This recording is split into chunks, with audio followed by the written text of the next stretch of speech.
Am I eligible for a VA loan? What is a VA loan funding fee? Do I have to pay that? Hey guys, Donovan, Realty, part of the Johnson Group here in beautiful Savannah, Georgia. And today we're talking about VA loans. I got Danny Carhuff from Summit Funding. He's going to be answering a bunch of questions about the VA loan process. But before we do that, we're going to go over the area market stats for the three hottest markets in our area, Savannah, Pooler, and Richmond Hill. And of course, I get all those stats from InfoSparks, a service provided by the Savannah Area Board of Realtors. But we're going to be going over median price per square foot, or medium home sales prices, days of the market, price per square foot, all that good stuff. And if you guys get any value from this video, do me a favor, like, share, and subscribe. Share this with your friends that are veterans so they know how the VA loan process works. But also, there's going to be some wardrobe changes here. I'm trying to get the information out as fast as possible so you guys can be ready for the spring market. So I'll be filming on different days. So if you see a wardrobe change or lighting change, just bear with me, all right? But let's get right into the stats. First, we're going to talk about median home sales prices. So last year in February, we're taking February of last year versus February this year. We don't get all the stats out to the 1st of March for February, so that's why I'm doing February. So February last year, median home sales price in Savannah, Georgia was $325,000. This year's $350,000, up by 8%. In Pooler, last year in February, it was $359,990. This year, $364,900, up by 1%. And in Richmond Hill, it was $388,950 last year, and then this year is $442,500, up by 14%. Prices keep rising in Richmond Hill. Very popular area for us here, really close to Fort Stewart. School systems, there's people that tell me that it's a really good school system, so that's the reason why I think the prices are going up in Richmond Hill. Let's go over the interest rates real quick. So when you look in March of last year, it was 6.94 interest rate. Once again, this is a Google search. Okay, I'm not a lender. Okay, I'm just telling you what I see online as the average interest rates in the country, and that's if you put 20% down and you have decent credit. Okay, so last year was 6.94 the average. This year 7.08 is the average. So interest rates are kind of stabilizing around that 7 mark.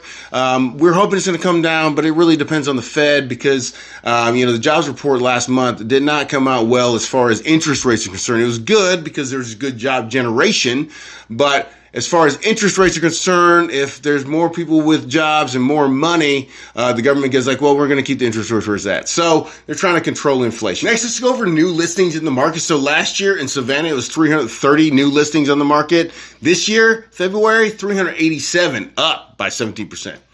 In Pooler, it was 77 home new listings on the market. This year, 75, we're down by 3%.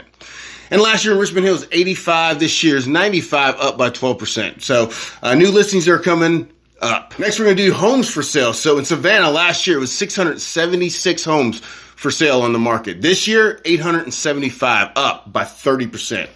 Last year in Pooler was 167. This year, 185, up by 11%.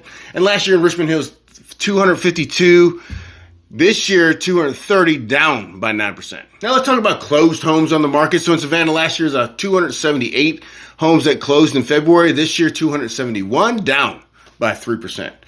And last year in Pooler, 64 homes that closed. This year, 85 homes that closed, so up by 33%.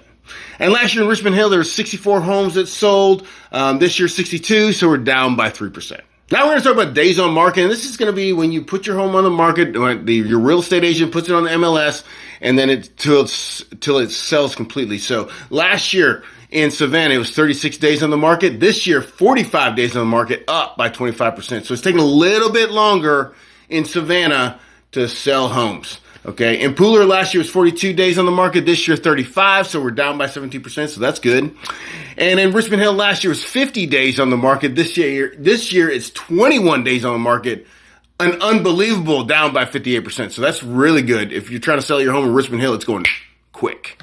All right, so now let's go over the price per square foot. This is your estimate number. You take this number, multiply it by your square footage. If you live in that area, it'll kind of give you a ballpark. If you want a little bit more tighter, do you want to actually know what the price of your home is? Give me a call. I can do a CMA for you, no problem. But as of right now in Savannah, last year, price per square foot was $200 per square foot. This year, $204, up by 2%. Last year in Pooler is $178 per square foot. This year, $181 per square foot. We are up by 2%.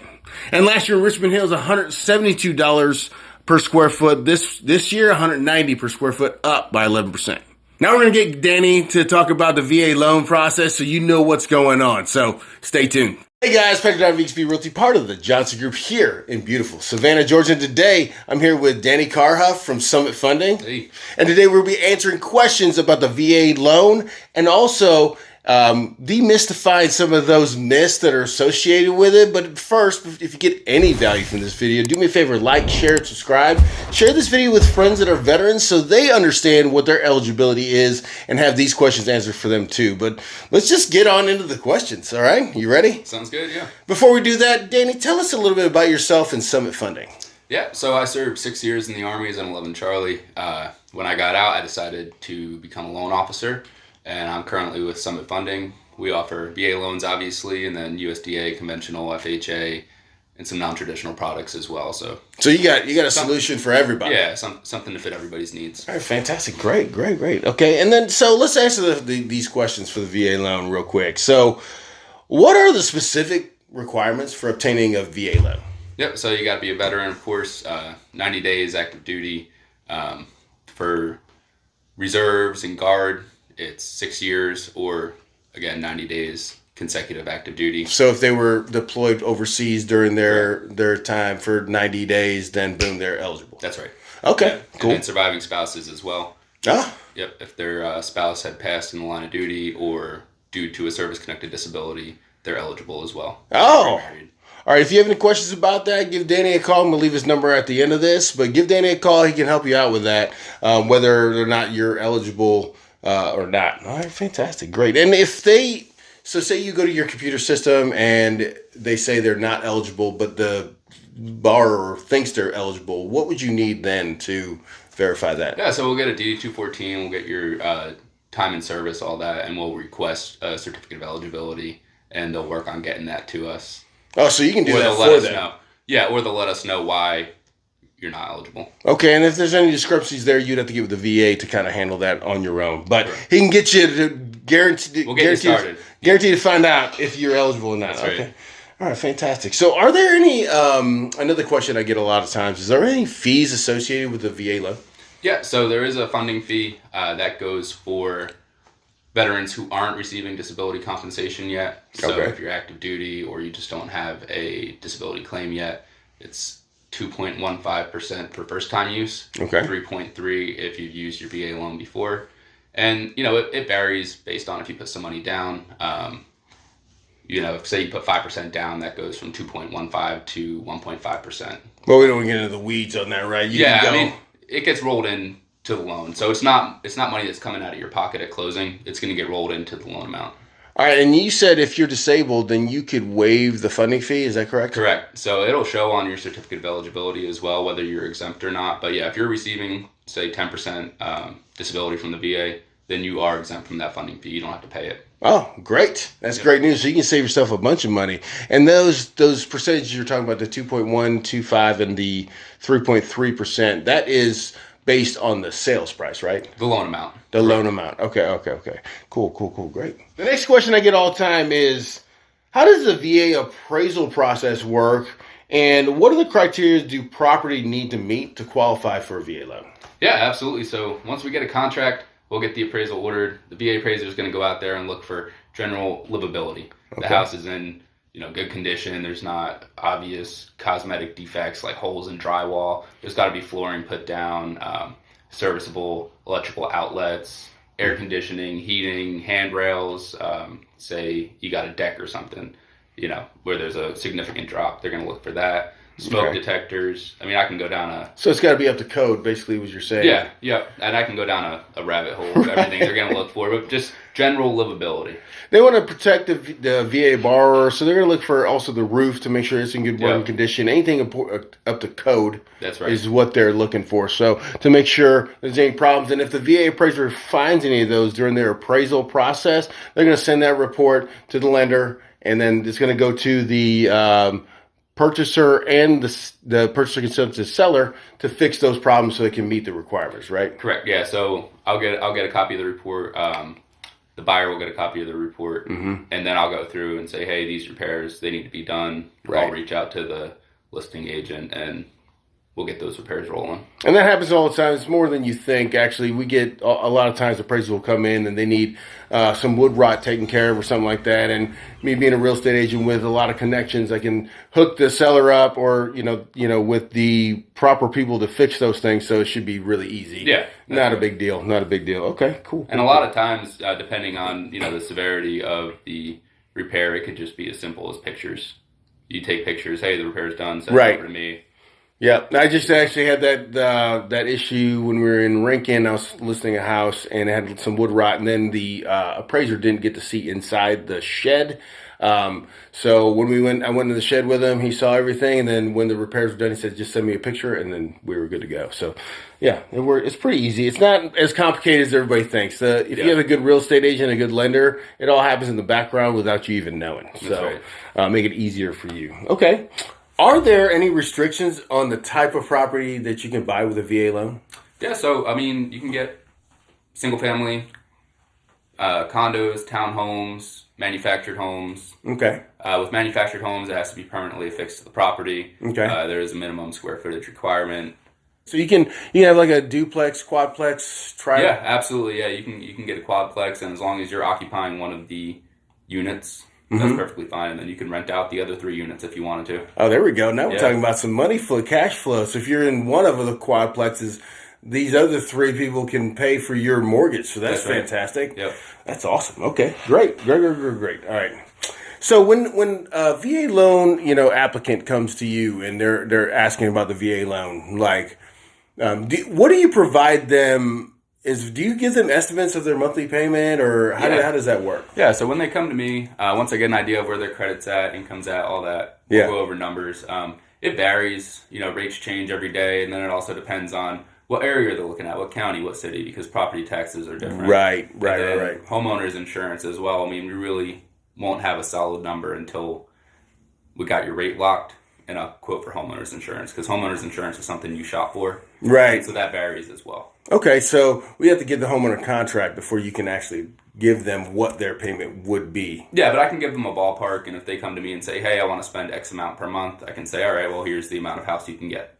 Okay, all right. So what they basically was saying is if you want to spend $2,000 a month, if the interest rate, and I'm just throwing out numbers here, so don't quote me on any of this, but say you want to spend $2,000 a month, and with the calculations that he does, it gives you a $350,000 house loan. So then when we go looking for houses, we find a $350,000 home, we put it under contract. That's when you can lock the rate, and then you'll know what your payment is. Yeah.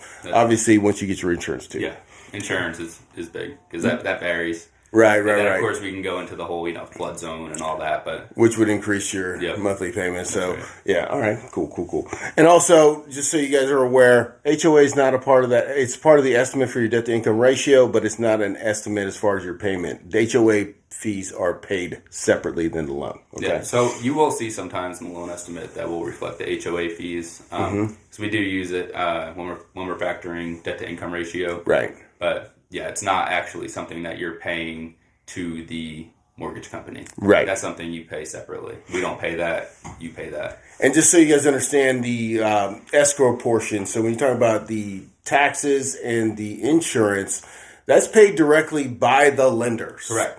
So you go ahead. I'm sorry. Yeah, no. So your monthly payment is your principal and interest, which you pay your mortgage, and then you have your taxes and insurance. That goes into an escrow account for when taxes come due and it's time to renew your homeowner's insurance. We do that. You don't have to worry about it. We're the ones that pay that. Right. So you're paying for it, but we're paying, the insurance company and the county out of your escrow account. Right. So you're not coming up with a big tax bill at the end of the year. They're just taking it out of that payment that you have, and then at the end of the year when everything's renewed, then they pay it all for you. You don't have to worry about it. It's all happening in the background. So if you get a county bill after you close your home, don't pay that bill. No. Yeah, so escrow is basically just a savings account for you that we use to pay your taxes and insurance. So you don't have to worry about it. That's great. Okay, great. All right, so what is the minimum credit score you need to qualify for a VA loan? So technically there is no minimum score with the VA. However, if you're under a 580, going to be hard pressed. Not saying we can't do it. I just closed someone a couple weeks ago who had no FICO score. Never had a credit score before in his life. We ran it through as a manual underwrite, and he was able to purchase a home.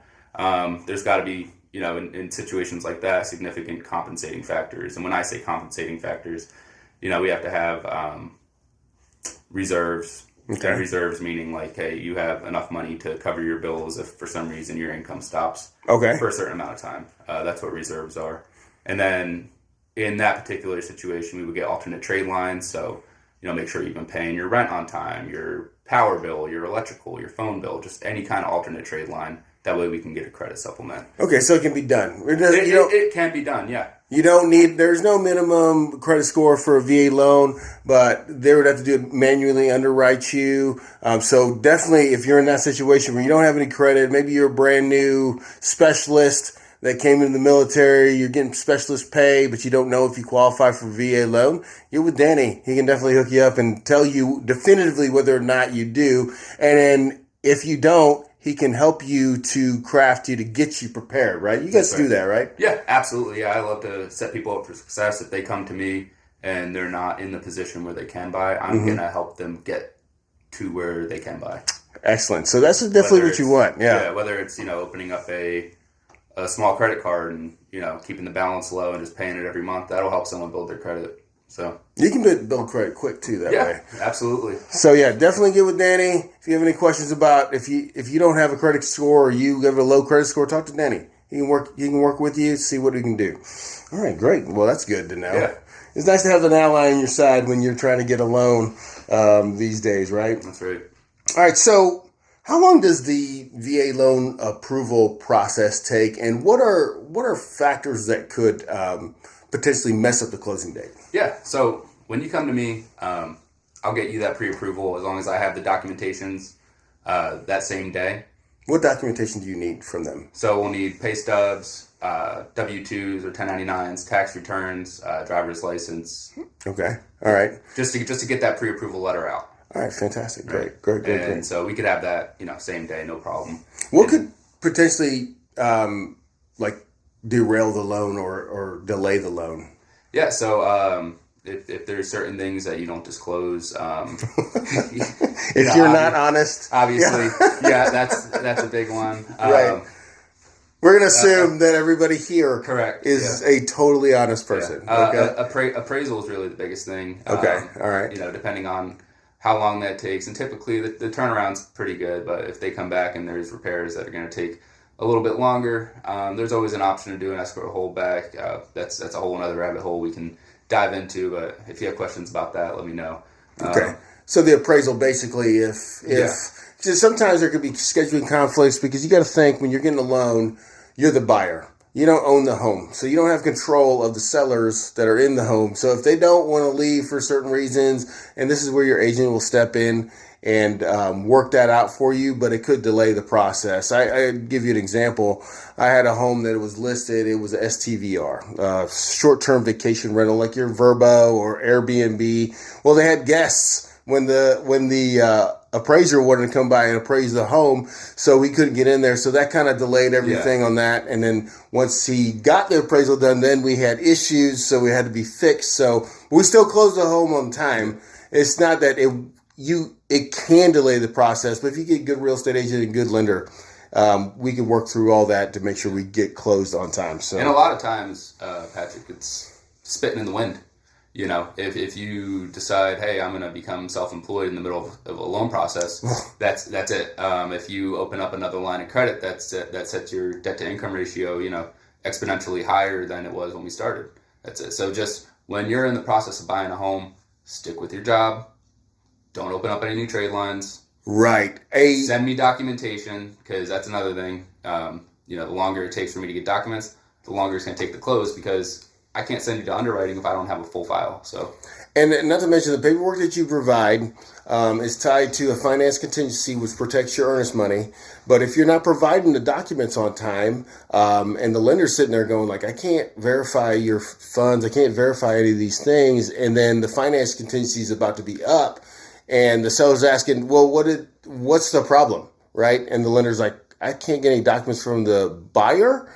Then you lose that finance contingency protection because you did not do your part. So it's very important in the beginning, very, very important. Get all the documents you can to the lender as soon as possible so that we're not dealing with this towards the middle or end of the period of the contract, because you want to get that all done up front. So don't waste time when it comes to the paperwork. Also, horror stories with people that decided, hey, I need a refrigerator for my home. Go to Home Depot, put it on credit, and then it destroys the loan. So do not get any credit established while you're in the home buying process. Once you close and the loan's funded, go buy that new car. Go wild. Yeah. But, right. If you want to close on time, just get documentation up front. We'll get the appraisal ordered right away, and we can close in less than 2 weeks if that's the case. Well, let me ask you this real quick. So they get a refrigerator, but they don't disqualify for the loan, but can it change their interest rate? No, it wouldn't necessarily. Because you're locked, right? Yeah, because they're locked in. Basically, I would just have to factor it into debt to income ratio. Okay, and as long as you still qualify. And as long as your debt to income ratio is still, but just don't do it. We don't want to give you options to do it. Yeah. Just saying if you do, then we could potentially fix it. But yeah. Okay, cool. So, now that you were in the military, like you said, and you bought a home while you were in the military, you were telling me, and now you're a lender or loan originator. What do you think about the VA loan in and of itself as a product? Yeah. So, in my opinion, there's second to none. It is the best loan product out there. The amount of flexibility that you get with it, you can have a debt to income ratio, and that's basically your monthly expenses versus how much you make, of up to 70% I've seen, and get through. Now, it's circumstantial, obviously, based on credit and stuff, but there's not another loan product out there that's going to let you have that much flexibility. On top of that, no money down. That's huge. Right. Instead of putting 3.5% down, you're putting 0% down, so you can use that money to contribute towards closing costs. Right. And there's no PMI. There's no private mortgage insurance. What is hundreds of dollars a month. What is private mortgage insurance? Private mortgage insurance, basically, you're paying that to the lender to secure your loan. Right, and the VA loan already has a secure mechanism according to, there's the VA loan guarantee. The VA loan guarantee takes that spot, right? That's why there's no PMI with the VA, because the VA guarantees the loan. Right, so that's your insurance policy as a veteran, yes. Is the VA, not, you don't have to pay private mortgage insurance. Correct. Okay, cool. So that saves you hundreds of dollars a month. All right, so you got lenders that are, like Navy Federal and USAA, and they tout their VA loan program. Who can originate VA loans? Can anybody do that, or is it just a specific few lenders? No, any lender approved by the VA can originate VA loans. Oh, yep. So it doesn't have to be Navy Federal Credit Union or USAA? No, and there's no lenders that are affiliated with the VA. They're all approved by the VA.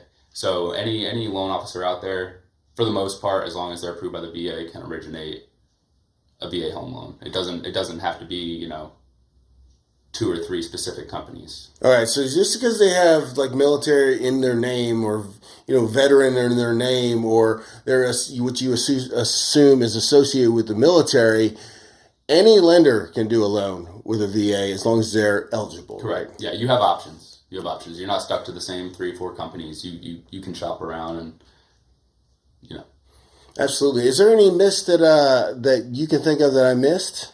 Yeah. A lot of people think the VA loan program is one and done. That's it. You can only use it once. That's not the case. You can use the VA loan as many times as you want, as long as your entitlement's not tied up. And even if your entitlement is tied up, you can still use a VA loan, just put some money down.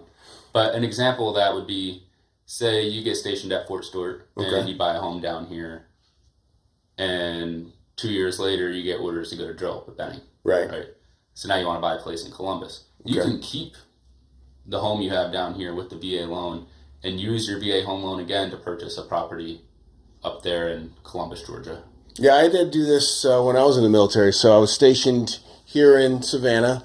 After I got back from Iraq, I ended up going to Virginia, Newport News area. So I had to rent my home out here in Savannah.